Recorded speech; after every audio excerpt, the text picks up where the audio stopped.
Les amis, bonjour, j'espère que vous allez bien, que tout se passe pour le mieux pour vous. Aujourd'hui, on se retrouve pour répondre à vos questions d'actualité football. La Ligue des Champions reprend demain, Vinicius, son comportement de méchant, et on va parler de plein de choses dans cette vidéo.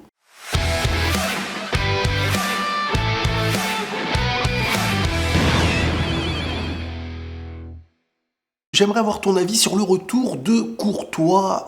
Devrait être opérationnel dans pas longtemps. Est-ce que pour toi, il faut le mettre titulaire dès lors qu'il est apte à jouer à 100%? Alors, s'il est apte à jouer à 100%, qu'il a eu du temps de jeu en Liga, etc., bien sûr que si t'as Courtois, tu mets Courtois. C'est un gardien, quand il a 100%, il peut te sauver ta saison. Les gars, il n'y a pas de sentiment au très haut niveau. C'est une histoire de qu'est-ce qui va être le plus bénéfique à ton équipe. Maintenant, la vraie question, c'est est-ce que ça va être plus bénéfique et est-ce qu'il sera à 100%? C'est ça surtout la vraie question. Vois-tu vraiment le PSG gagner cette Ligue des Champions comme tu as pu le sous-entendre lors du dernier débrief du PSG? En fait, les gars, je vais vous dire honnêtement, pour moi, Paris peut postuler à gagner la Ligue des Champions. Après, il faut bien entendu un parcours un peu plus facilité. Si tu tombes du côté du Bayern, du Real, de City et tout, t'as moins de probabilités. Mais attention, je sais pas pourquoi il y a un truc qui me dit que le PSG cette saison peut être du bon côté, peut aller jusqu'au bout. Et c'est toujours quand... je sais pas, il y a des scénarios spécifiques. Dernière saison d'Mbappé, tu te dis au début que jamais ils vont la gagner. Je sais pas, j'ai un truc qui me dit que. Après voilà, tu sais, s'ils sont du bon côté du tableau, ils arrivent en finale et en une finale, tout le monde peut gagner. En tout cas, tout le monde, le très haut niveau sur un match, tu peux le faire. Entre-temps, d'un côté, il y a le Real qui s'entretue avec City et le Bayern, et toi, de l'autre côté, tu tombes sur, je sais pas, un Dortmund ou un Porto et tout. C'est largement possible. Mais tout dépendra du tirage au sort. Mais je pense que c'est...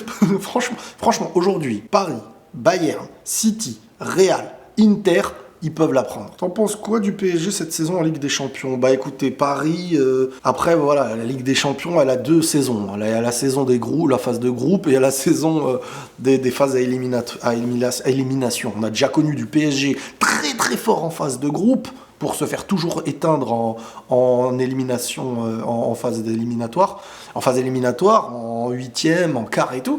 Cette année, on a connu un PSG, mais très moyen, à deux doigts de ne pas passer les tours. Mais ça se joue à des détails, voire à un penalty, voire à la 96e minute, voire tu peux pas les juger sur un début, et c'est rarement début parfait, fin parfaite. C'est pour ça que je vous dis, ça contribue même à l'idée de... Maintenant, bien sûr, les gars, le PSG...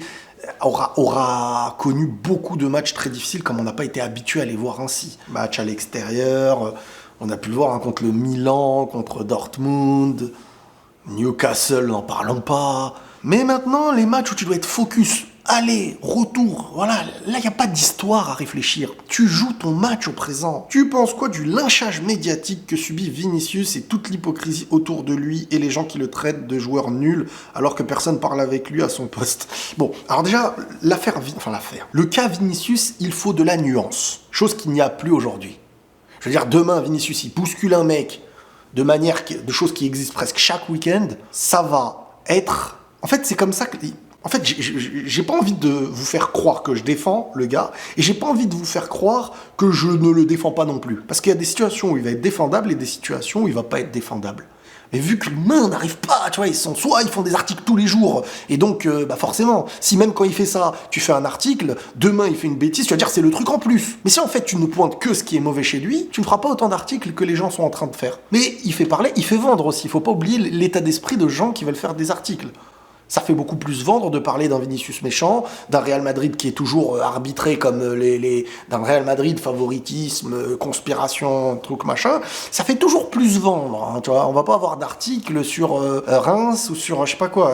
Un grand salam à tous ceux qui sont de Reims. Mais ce que je veux dire, c'est que voilà. Mais d'un autre côté, oui, Vinicius en fait est un joueur qui a ses fragilités, sa sensibilité, ses émotions qui le font parfois sortir de certains matchs. Il a 90% de temps où son football fait gagner et 10% où il se sort du match. Maintenant, on fait de ces 10% une histoire de 90%. Vinicius, quand il peut mériter un rouge, on le dit. Et là-dessus, il n'est pas défendable. Et il y a des gens très malsains dans cette histoire qui peuvent plus l'attaquer footballistiquement parce que le mec, c'est un top facile, un top 5 mondial, quoi. En termes de talent, en termes d'apport à une équipe et tout. Donc des joueurs comme ça, t'en as plus, en fait, maintenant. Le problème, c'est que les gens aujourd'hui, à ne plus pouvoir attaquer sportivement, se sont déjà attaqués. C'est gestuel. Assez dense d'après-but. J'ai vu des gens même avec le sourire qui dégage avant les matchs, arrogant. Et le problème, il y en a, ils mélangent, ils veulent volontairement faire un truc hyper malsain, écoutez bien, c'est que oui, Vinicius a subi du racisme. Sauf que quand Vinicius fait une mauvaise chose, personne d'entre nous ne vient dire « Ouais, mais c'est parce qu'il subit le racisme qu'il fait n'importe quoi ou qu'il prend... » C'est pas vrai. Ça, c'est les gens malhonnêtes qui sont malins en disant « Oh, il va encore se victimiser comme si le racisme... » Et ça, c'est très malhonnête, les gars. Parce que le sujet du racisme, c'est un sujet, et le sujet de ses fautes ou son mauvais comportement à certains moments, c'est un autre sujet. Nous, dans notre analyse, on ne vient pas ramener, quand Vinicius contre Leipzig, il pousse le mec, on ne vient pas ramener le sujet du racisme ou de la victimisation ici. Certains viennent le ramener pour essayer de décrédibiliser totalement la cause Vinicius. Alors que quand Vinicius se comporte mal avec certains publics, c'est une riposte qu'il a. Vous savez, je connais des joueurs de foot, même au très très haut niveau, qui m'envoient des fois des choses qu'ils reçoivent en privé, des photos de singes, des photos des emojis, du racisme et tout. Et à force de vouloir traiter certains comme des sous-hommes, ça fait naître des comportements de volonté d'être surhomme vis-à-vis d'eux. Donc forcément, on t'attaque, tu provoques. Ça m'arrive moi-même des fois au niveau du... Et là, je parle de quand il y a une réponse au public. Je parle pas de quand sur le terrain, il bouscule un gars, etc. Et puis la dernière poussette, elle ne fait même pas normalement une histoire ou un débat. Il s'est fait tirer le maillot, il s'est vengé, il a poussé, il a pris un jaune. Le gars qui lui a tiré le maillot, il a pris un jaune. C'est fini, il n'y a pas d'histoire. Dans le foot, ces choses-là, ça arrive tout le temps. Bien sûr qu'après, quand tu arrives au niveau du coup et que tu fais une poussette là et brutale, là, tu peux prendre rouge et il n'y a aucune histoire si tu prends le rouge. Là-dessus, c'est clair et net. Mais ne mélangeons pas les choses et mettons de la nuance. Parce que sans nuance, il n'y a que de la manipulation. Sans nuance, il n'y a pas d'intelligence. Sans nuance, il n'y a pas de conscience. Et en fait, ça ne sert à rien que les mecs sans nuance nous parlent football. Parce que c'est de la propagande, c'est du cinéma qui sert à rien. Vinicius est un joueur qu'on peut pointer à 4. Quand j'entends Riolo, mais ça m'a rendu un peu ouf.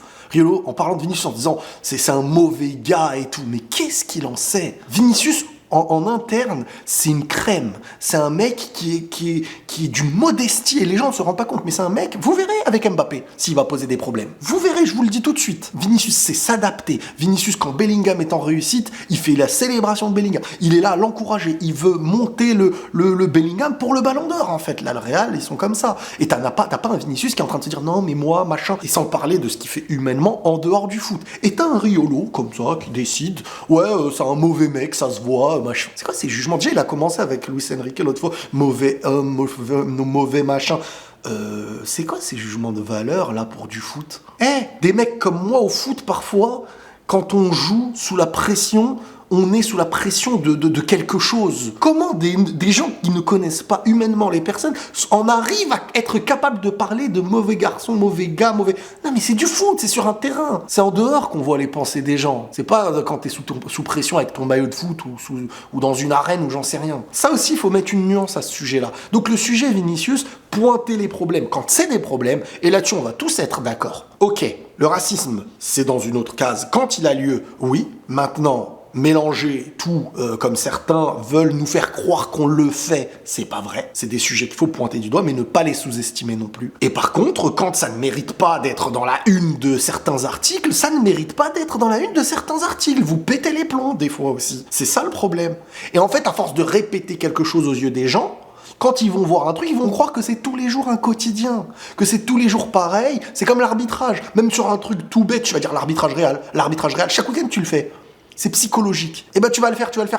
Quand tu ne parles pas des erreurs que le Real concède, subit, tu parles que de ça. Bah, aux yeux des gens, forcément, le Real est le grand méchant. Donc ça aussi, c'est quelque chose malheureusement qui est malhonnête de la part de beaucoup de gens. Mais quoi qu'il arrive, Vinicius est un génie. Vinicius est un monstre sur le terrain. Vinicius est un top 5 mondial. Vinicius, aujourd'hui, il n'y en a pas deux. Il apporte une magie que très peu apportent footballistiquement. Il se passe toujours quelque chose quand il joue. Mais non, les gens vont s'arrêter sur une poussette dans un match où il a fait un match royal sur le terrain. Et là, on parle bien d'une poussette et pas d'une chose qui méritait un rouge, clairement. Donc voilà, les gars, le sujet Vinicius, faut en parler avec nuance. Sinon, ça ne sert à rien d'évoquer vos analyses. C'est comme ceux qui, quand Gavi jouait dur, faisait certaines fautes ou machin, le catcheur, le machin, et moi je vous disais quoi, les gars? Vous m'avez entendu, moi, parler comme ça? Non. Oui, c'est un joueur agressif, mais cette agressivité, elle fait du bien à son équipe aussi. C'est un joueur qui, tant qu'il ne sort pas du match, c'est parfait pour les siens. C'est un joueur qui est très bon balle au pied. C'est un joueur... Voilà. Et en fait, le problème, c'est que les gens, après, utilisent une volonté de nuire à une communauté madrilène ou communauté du Barça. Et là, c'est plus mon combat. Ça, je vous le laisse, les copains. Ça, je vous le laisse. Penses-tu que Porto peuvent éliminer Arsenal demain? Bah, ça va être dur, mais bien sûr, tout est possible. Hein. Porto nous a déjà habitués à des scénarios très sympas. Hein. Pas de question, mais une remarque, tes vidéos sont de plus en plus courtes. 8 minutes max, c'est pas assez en la fin de tes vidéos. Je suis désolé, les gars. Pour être honnête avec vous, les gars, j'essaye de charbonner mes vidéos, hein, déjà d'en faire très quotidiennement, parce que bon, bah, les loyers ici aux États-Unis, c'est hyper chaud. Donc j'essaye de bosser. Et je suis pas dans mon local, en fait. Je suis dans un salon, ce qui fait que quand je suis tout seul, j'essaye de bosser, mais je suis pas toujours tout seul. Donc parfois, je ne peux pas faire comme quand je suis dans... Mais c'est une histoire de moi. Après, on reviendra dans mon local et je vous referai bien des grosses vidéos. Mais je vous fais du contenu très quotidien. Je suis pas maître de tous les moments où je peux tourner, pas maître de tous les moments où je peux faire une longue ou pas longue vidéo. C'est plus compliqué. Je m'adapte à beaucoup d'aspects, on va dire. Donc voilà, je suis désolé s'il y a des choses liées au contenu, peut-être la déco, les choses comme ça, qui ne sont que temporaires, les amis, vous inquiétez pas. Brahim Diaz doit jouer sur le côté de Rodrigo. Bah écoute, moi Rodrigo, franchement, il me fait de la peine. Le cas Rodrigo aussi, il faudrait qu'on en parle. Je pense que vraiment là, le côté droit ne lui convient plus. Parce que je vous garantis qu'à gauche, là, tu lui mets 2 matchs titulaires à gauche, on va voir ce qu'il fait. Parce que déjà, même quand il rentre en jeu et qu'il est dans les moments à gauche, déjà, il élimine. Il arrive à éliminer entrée de zone et tout. Mais à gauche, c'est fini. Donc, ça va être compliqué. L'année prochaine, en plus, avec Mbappé. Enfin, Mbappé, pardon. Parce qu'il y en a, ils m'ont sauté à la gorge. C'est une habitude, c'est Mbappé, c'est ça, Mbappé. J'arrive pas à le dire bien. Bref. Et donc, moi, je pense que Rodrigo, il va falloir qu'il joue plus axe, en fait. Axe, et parfois légèrement à gauche, parce que c'est vrai que ça devient compliqué, là. Hein. À droite, on sent qu'il est pas à l'aise, hein, et c'est vraiment une histoire de poste, maintenant, ça se ressent. Vous aviez raison, tous ceux qui me le disaient avant. Moi, je vous disais, ouais, mais il est toujours à ce poste depuis longtemps. Ça y est, normalement, mais non, vous aviez raison. T'aimerais des crêpes au Nutella off tour ou triplé de Lewandowski? Les gars, sous-estimez pas le triplé de Lewandowski. Je préfère les crêpes. Bien manger? Bah non, moi, j'ai pas encore mangé, les gars. Je suis aux États-Unis, les gars. On a actuellement 5 heures d'écart, parce que nous, on a avancé d'1 heure. Donc on a 5 heures d'écart avec vous. Là, vous avez le ventre plein, moi, j'ai le ventre vide. Mais c'est pas grave, je vous pardonne, en vous souhaitant la paix. Qu'est-ce que tu penses qu'ils feront de Joselu? Bah, Joselu, je vous ai déjà dit, hein, j'avoue que je sais pas du tout. Le travail en tant que remplaçant est parfait pour le profil qu'on attendait de lui. Je m'attendais pas à plus, et franchement, je m'attendais pas à plus. Donc je pense qu'on est sur le profil unique. Même en faisant venir Hendrik, bah, t'auras pas de profil comme Joselu. Et moi, tant qu'il y a du monde, plein de joueurs à faire tourner, pour tout jouer l'année prochaine, je pense qu'il faut le garder, perso. Veux-tu un Barça-Real en quart? C'est vrai que j'ai pas pensé à cette possibilité. Bon, déjà, il faut que le Barça passe demain. Attention, les gars, doucement. Mais c'est vrai que j'ai pas spécialement pensé à cette possibilité. Ça pourrait être énorme, en vrai. Doit-on prêter Arda Güler? Non. Non, Arda Güler, ça y est, il est au Real, ils lui ont dit qu'il s'instaurait pour jouer. Il a eu des grosses blessures, tu le réinstaures petit à petit d'ici la fin de saison et tu l'instaures bien l'année prochaine comme un véritable remplaçant qui aura plus de temps de jeu. De toute manière, les gars, il a le talent pour être là et apporter à ses entrées. C'est juste que là, cette année, il y a eu de grosses cassures qui ont fait qu'entre-temps, Brahim Diaz a eu une plus grosse place dans l'effectif, etc. Petit à petit, les gars, soyez patients, arrêtez de toujours regarder en fonction des autres. Ton équipe titulaire, là, elle n'est pas la même que les autres aussi. Donc tu ne peux pas faire naître des jeunes comme d'autres sont presque dans l'obligation de faire jouer leurs jeunes. Soyons patients avec... il a mis son premier but avec la manière, comme Ozil aussi, son premier but, il avait mis... Tranquille, c'est positif, chacun a une avancée différente et ça ne veut pas dire que tu seras moins bon dans 10 ans, tu vois. Donc tranquille. Quels sont pour toi les pires tirages pour le Real? Faudra déjà voir toutes les équipes qui sont là. Le pire, c'est City. Après, j'hésite entre Bayern et Inter. Je sais pas qui serait le pire entre le Bayern et l'Inter.